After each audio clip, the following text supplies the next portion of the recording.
What is up, YouTube? I have good news for you. Ukraine expects to receive from 120 to 140 tanks in first wave of deliveries from allies, foreign minister says. Now, isn't that a great news? Isn't that what we want to hear? And actual tanks coming to Ukraine. No empty words, actual tanks. Perfect. I love it. So, um, in spite of that great news, I want to theorize on where and how exactly those things are to be used and see where it goes. Now, again, please note that I am just a talking head on internet and nothing what I say can reflect reality. I'm here to basically review, overview, and talk about this war because it touches me on many, many levels. So we are back at a live map. I will cover the advancements of Russian army in the next video because I am waiting for a second update. I usually take time and wait for at least 2 to 3 updates so I can see a bigger picture, because sometimes Russian attacks are nearly probing and we can't tell whether it was a real attack or not. So anyway, back to topic at hand.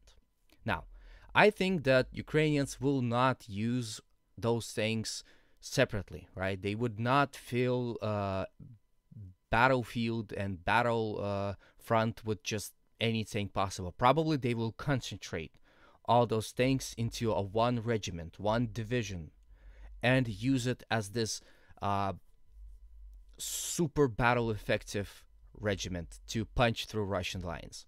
I'm thinking, where would that attack come from? And you guessed it, it would come from Kherson. I believe it would be here. There are multiple reasons why I believe it would come from Kherson towards Crimea. One of them, for example, is over-concentration of Russian troops around Zaporozhye region and around Donbas region, right, near Bakhmut, Lugansk, Donetsk.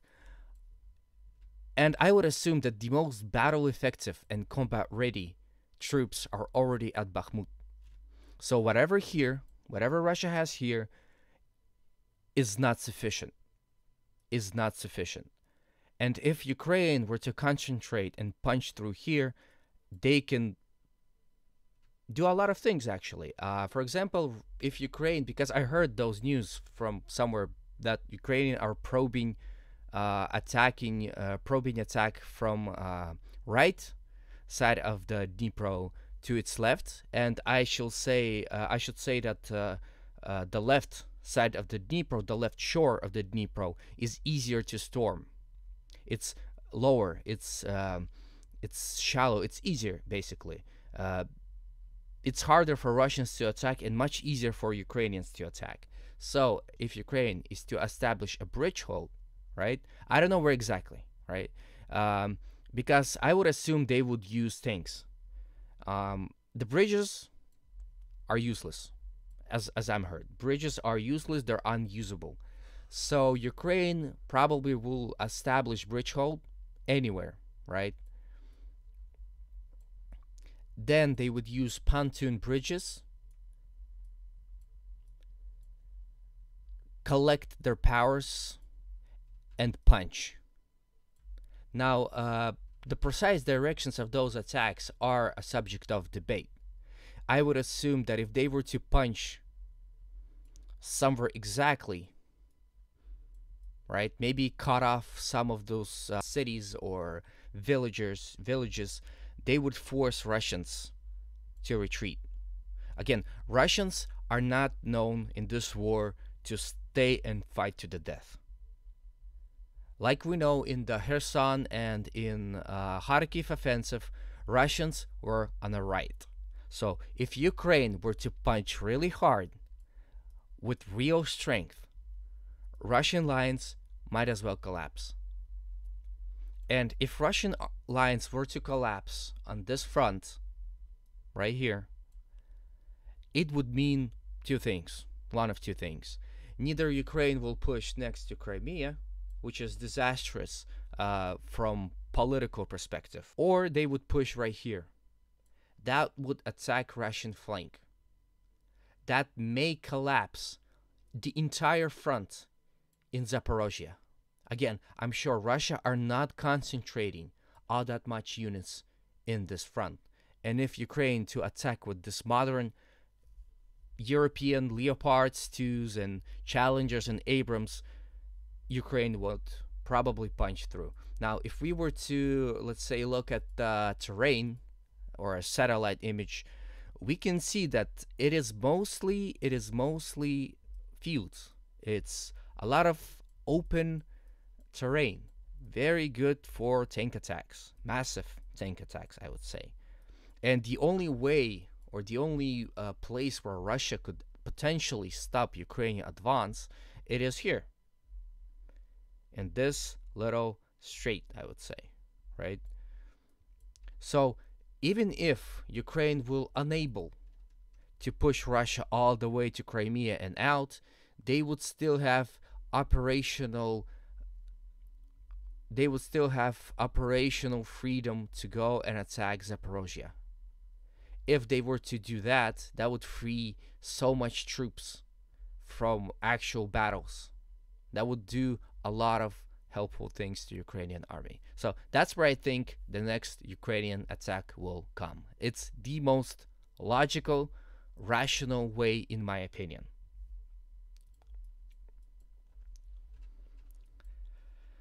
Now, another use of the newly acquired tanks could possibly be in Bakhmut.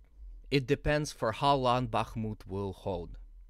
Now, Bakhmut is important for Ukraine. They're fighting for it fearlessly.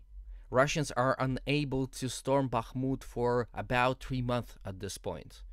That's what I call success. However, 2 months ago, can you imagine? Russia just now realized that they don't have to storm the city itself and could go around. What a genius tactics. Anyway, that's kind of personal. Anyway, Russians finally realized that they could go around without storming actual city. Good for them, I guess. If Russia were to do that, Ukraine will lose Bakhmut. So they need to concentrate more, and some people say they need to counterattack Russians. Right? Russia attacks this direction, Russia attacks this direction, and they're saying they need to counterattack, right? So they need to somehow, with what troops exactly? I strongly disagree. Ukraine doesn't have ability to counterattack. If they did, they would have already. So they just need to concentrate more of the best troops here, because this is where main battle would take place, right here. Right here. Not Bakhmut itself, right here.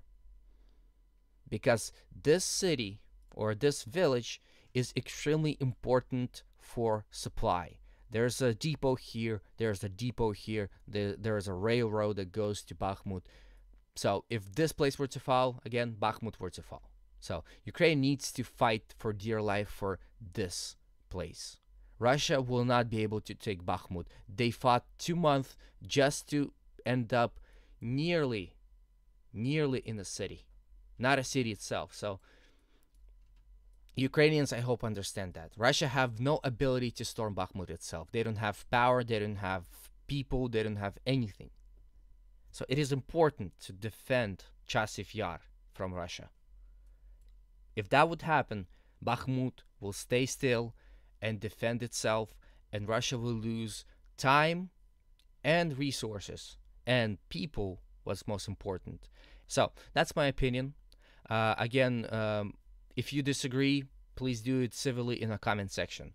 If you like my content, subscribe for more, like, comment, and always remember, Russia will be free.